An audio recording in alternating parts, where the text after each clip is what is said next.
1985.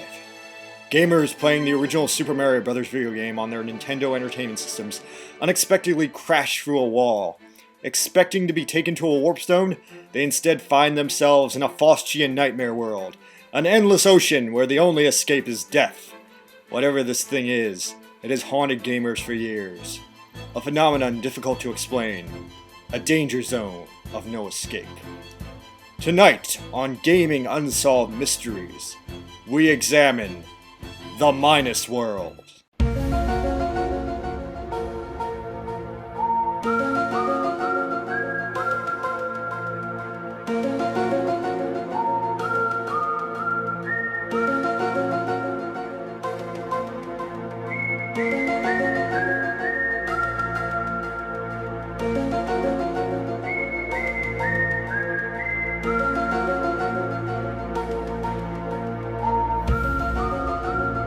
This series presents information based on theory and conjecture.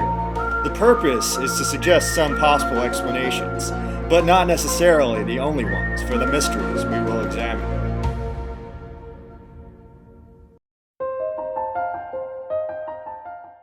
Hello, audience. My name is Jeff Hatz, or John Ennis. The year was 1985. Disco was on its last legs. The artist formerly known as Prince was currently known as Prince. And for millions of gamers worldwide, they were experiencing their first taste of a little slice of heaven we would come to know as Super Mario Bros.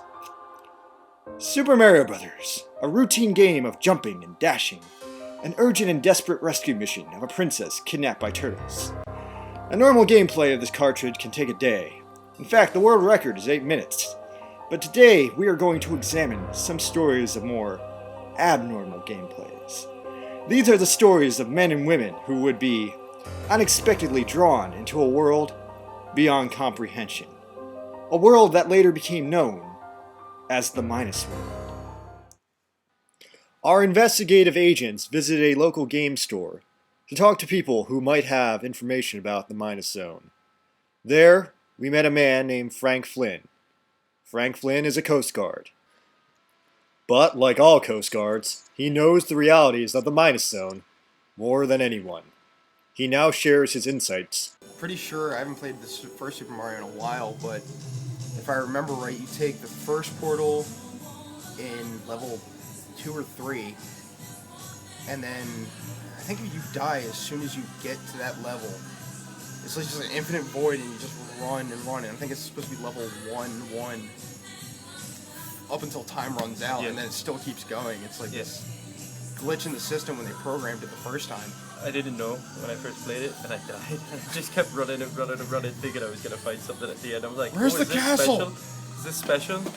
But yeah. Did I find something cool? No, you just found a glitch. Yep, just a glitch. A glitch in Mario. Just a glitch? Or something far more sinister? In our pursuit of the Minus Zone, we went north to a small New England fishing village. There, we met Roscoe Carruthers. Roscoe Carruthers is a fisherman. And, like all fishermen, he too has experienced the Minus Zone and its fury. So, I was at level 1, 2, and I had just gotten to the warp zones, when all of a sudden, I busted right through the wall to the other side. I took warp zone, and I ended up underwater.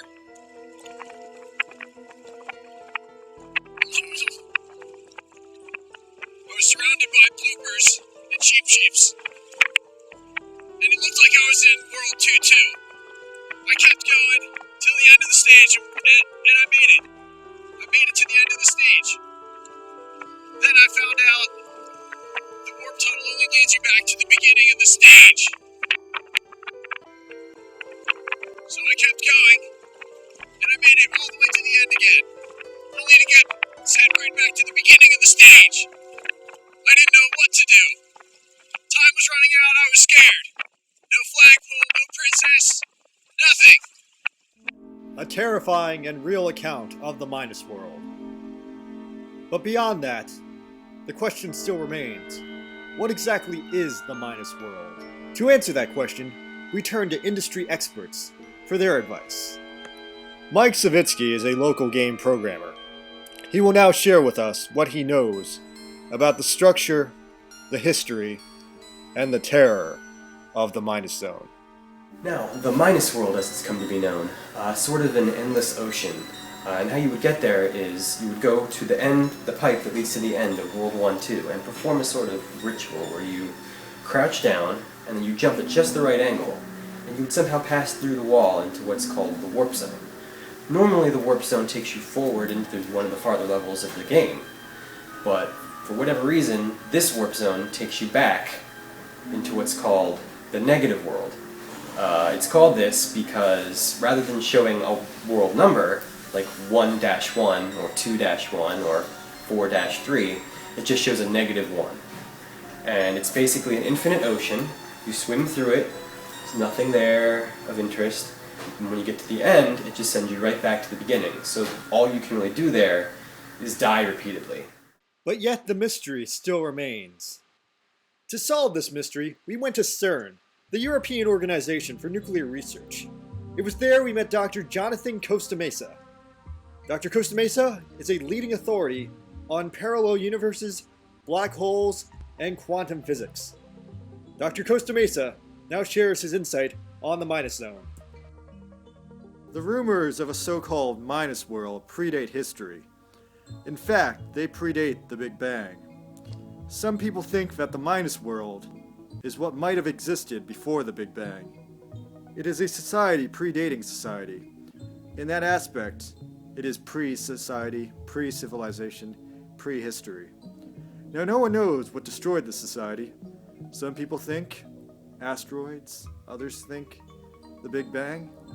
I suppose to really unravel the mystery of the Minus Zone is to unravel the mystery of the Big Bang, because they are linked. If you do figure out the cause of the Minus Zone, then you would figure out the cause of the Big Bang. And yet, still the biggest mystery of all, why is the Minus World underwater? The underwater aspect of the Minus Zone is another shocking detail, because it's through this underwater aspect that we can draw a direct link between the Minus Zone and the Bermuda Triangle. Now, while millions of people have been caught in the Bermuda Triangle, and lost and dead and all that, billions have been caught in the Minus Zone. So I ask you, which is the bigger threat? And so, after all this, perhaps we will never have a conclusive answer on the mystery of the Minus Zone. Despite that, the stories continue to pour in. And it's kind of a dark place. It's full of death, basically. And it became talked about, by word of mouth, because you couldn't just find it. You'd have to know the exact way to get in there, and nobody really knows how the first person got into the Negative World, but people followed after them, and it was basically just like a cycle of video game death. Forever. The cries continue to be heard in the night. Eventually time ran out, and I lost one of my lives. There was no way out. I was scared, I was frightened, I thought I would never see Princess Luigi or Toad again. The mystery of the Minus Zone is out there, forever. For generations to come, it will remain as obfuscated as it is today. For video game Unsolved Mysteries, my name is Jeff Hatz. And now, some scenes from upcoming episodes of our show. This season, on Gaming Unsolved Mysteries.